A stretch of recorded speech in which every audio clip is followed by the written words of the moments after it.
सिंध हुकूमत ने कराची शहर को सोने का अंडा देने वाली मुल्की समझ रखा है। यहाँ के रोड मुजोदड़ों की तरह हो रहे हैं और चालान दुबई की तरह हो रहे हैं। अंधा गूंगा बहरा सबको लाइसेंसेस दिए हुए हैं, आप बात कर रहे हैं यार ई चालान की। 100 एक्सीडेंट होते हैं तो 60% एक्सीडेंट में मोटरसाइकिल इन्वॉल्व होती हैं। कराची में ट्रैफिक कवानीन की खिलाफ वर्जी पर भारी भरकम ई चालान 27 अक्टूबर से शुरू होंगे और ट्रैफिक एहलकारों से चालान की डिवाइस भी वापस ली जा चुकी हैं।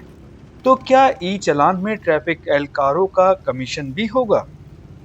नहीं, उससे क्यों, हमारा कोई सिलसिला नहीं है, हमारा कोई सिलसिला नहीं है। हमारा काम है ट्रैफिक को रेगुलेट करना। जी बिल्कुल, मशीनें 30 तारीख को जमा हो चुकी हैं, अभी ये ई चालान होंगे।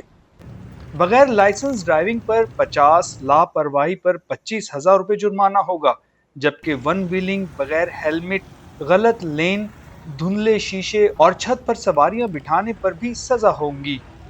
लोग ई चालान पर तो आमादा नजर आते हैं, लेकिन चालान की कीमत में गैर मामूली इजाफे से परेशान हैं। सिंध हुकूमत ने कराची शहर को सोने का अंडा देने वाली मुल्की समझ रखा है। अब ई चालान के नाम पर ये 40 लाख मोटरसाइकिल वालों को टारगेट करेंगे। पहले नंबर प्लेट के नाम पर इन्होंने पैसे बटोरे, जबकि वो फ्री देनी चाहिए थी, क्योंकि रजिस्ट्रेशन के नाम पर पैसे दिए जा चुके। अब ई चालान के नाम पर 5,000 रुपये और दें। ये सेफ सिटी के तहत जो उन्होंने चालान स्टार्ट किया है सिंध हुकूमत ने, पहले इनको चाहिए कि पहले के कैमरों की मदद से पहले चोर डाकू को तो पकड़ ले। इंफ्रास्ट्रक्चर नहीं है, मनसूबा पूरे हो नहीं रहे, लोग धूल मिट्टी से मर रहे हैं, इनकी परवाह नहीं है।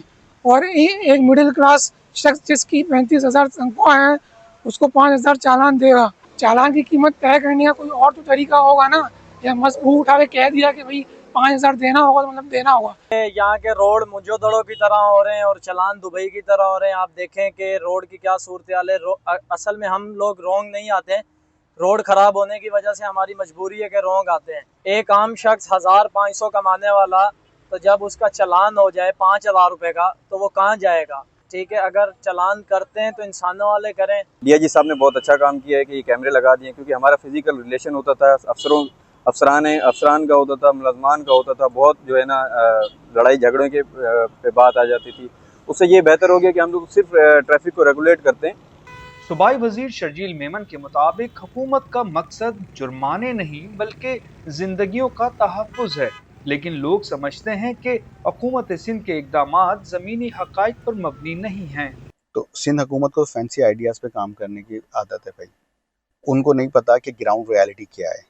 चालान होना चाहिए, जरूर होना चाहिए, ई चालान ही होना चाहिए, क्योंकि वाहिद ये हल है ई चालान।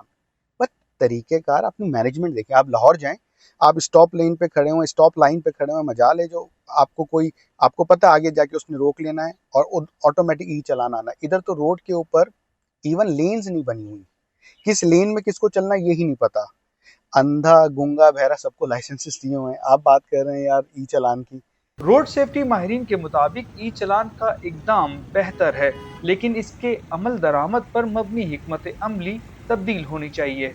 है कि आप इसको मरहलावार इम्प्लीमेंट करें, वहाँ पे करें। जैसे 10 ब्लैक स्पॉट आप यानी सेलेक्ट कर लें, उनमें पहले 5-6 महीने वहाँ इम्प्लीमेंट करें, फिर अगले 6 महीने मज़ीद 10 ले लें। तो कराची में तकरीबन हमने 150 ऐसे लोकेशन आइडेंटिफाई किए हैं जो मैपिंग में अवेलेबल हैं कि वहाँ पे ट्रैफिक एक्सीडेंट ज़्यादा हो रहे हैं। As an expert I would like to add this thing कि हमने तो डेटा पे काम किया है। 100 एक्सीडेंट होते हैं तो 60% एक्सीडेंट में मोटरसाइकिल इन्वॉल्व होती हैं, और उन 60% एक्सीडेंट में जहाँ मोटरसाइकिल इन्वॉल्व होती हैं, 70% ऐसी मोटरसाइकिल होती हैं जो बाइक पे हेलमेट ही नहीं पहना होता है। अगर ई चालान के ज़रिए खाली हम हेलमेट लोगों को पहनवा दें तो मेरे ख्याल है ये बहुत बड़ी हमारी कंट्रीब्यूशन होगी। क्या चालान की कीमत में इजाफे से हादसात की शरह में कमी आएगी, और क्या कराची में ई चालान जैसे इक़दामात कामयाब हो सकेंगे?